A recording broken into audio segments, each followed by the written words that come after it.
Welcome back, everyone. Today's read aloud is Stone Soup by Marcia Brown.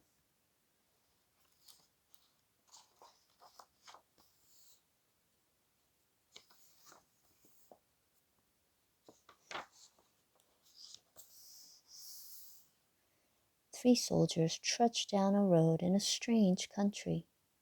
They were on their way home from the wars. Besides being tired, they were hungry. In fact, they had eaten nothing for 2 days.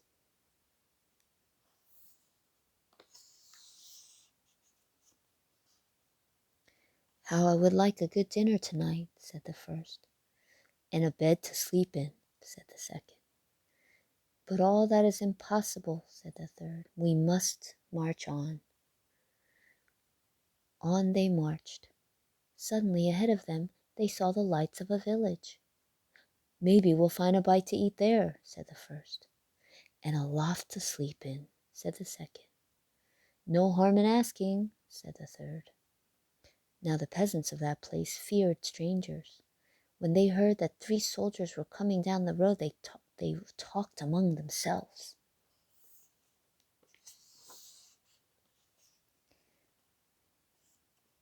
"Here come three soldiers. Soldiers are always hungry, but we have little enough for ourselves." And they hurried to hide their food. They pushed sacks of barley under the hay in the lofts. They lowered buckets of milk down the wells. They spread old quilts over the carrot bins. They hid their cabbages and potatoes under the beds. They hung their meat in the cellars. They hid all they had to eat. Then they waited.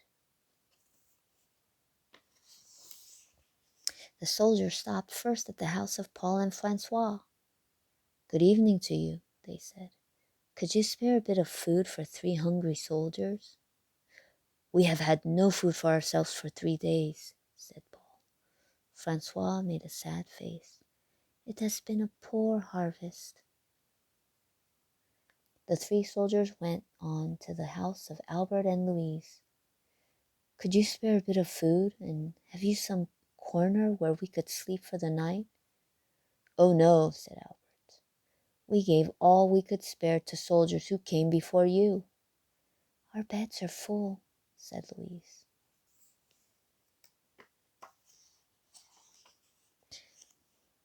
At Vincent and Marie's, the answer was the same. It had been a poor harvest, and all the grain must be kept for seed. So it went all through the village.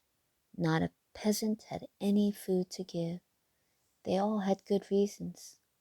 One family had used the grain for feed, another had an old sick father to care for. All had too many mouths to fill.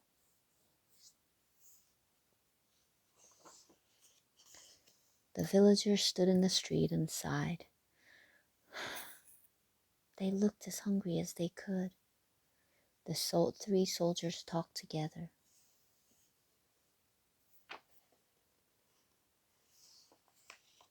Then the first soldier called out, "Good people!" The peasants drew near.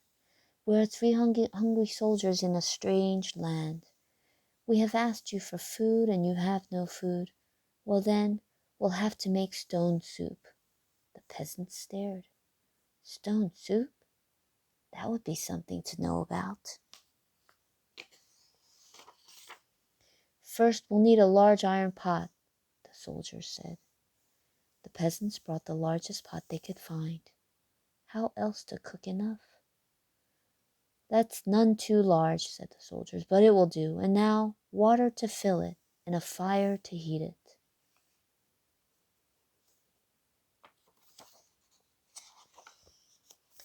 It took many buckets of water to fill the pot.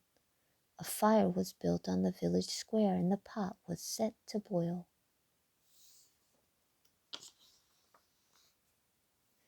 And now, if you please, 3 round, smooth stones.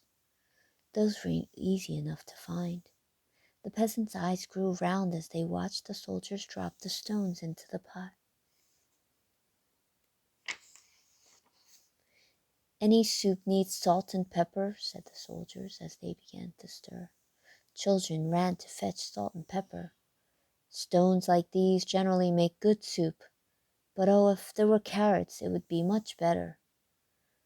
Why, I think I have a carrot or two, said Francois, and off she ran. She came back with her apron full of carrots from the bin beneath the red quilt. A good stone soup should have cabbage, said the soldiers as they sliced the carrots into the pot. But no use asking for what you don't have. I think I could find a cabbage somewhere, said Marie, and she hurried home. Back she came with 3 cabbages from the cupboard under the bed. If we only had a bit of beef and a few potatoes, this soup would be good enough for a rich man's table. The peasants thought that over. They remembered their potatoes and the sides of beef hanging in the cellars. They ran to fetch them.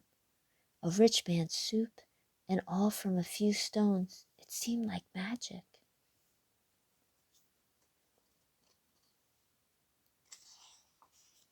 Ah, sighed the soldiers, as they stirred in the beef and potatoes.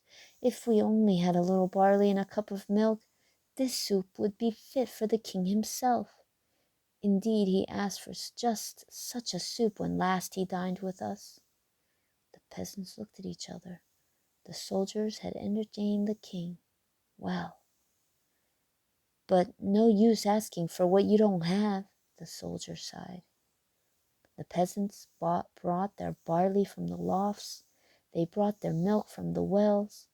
The soldiers stirred the barley and milk into the steaming broth while the peasants stared. At last the soup was ready. All of you shall taste, so the soldier said, but first a table must be set. Great tables were placed in the square, and all around were lighted torches. Such a soup, how good it smelled! Truly fit for a king. But then the peasants asked themselves, would not such a soup require bread and a roast and cider? Soon a banquet was spread, and everyone sat down to eat. Never had there been such a feast. Never had the peasants tasted such soup, and fancy, made from stones.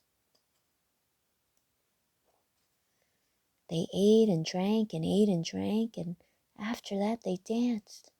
They danced and sang far into the night. At last they were tired. Then the 3 soldiers asked, is there not a loft where we could sleep? Let 3 such wise and splendid gentlemen sleep in a loft. Indeed, they must have the best beds in the village. So the first soldier slept in the priest's house, the second soldier slept in the baker's house, and the third soldier slept in the mayor's house.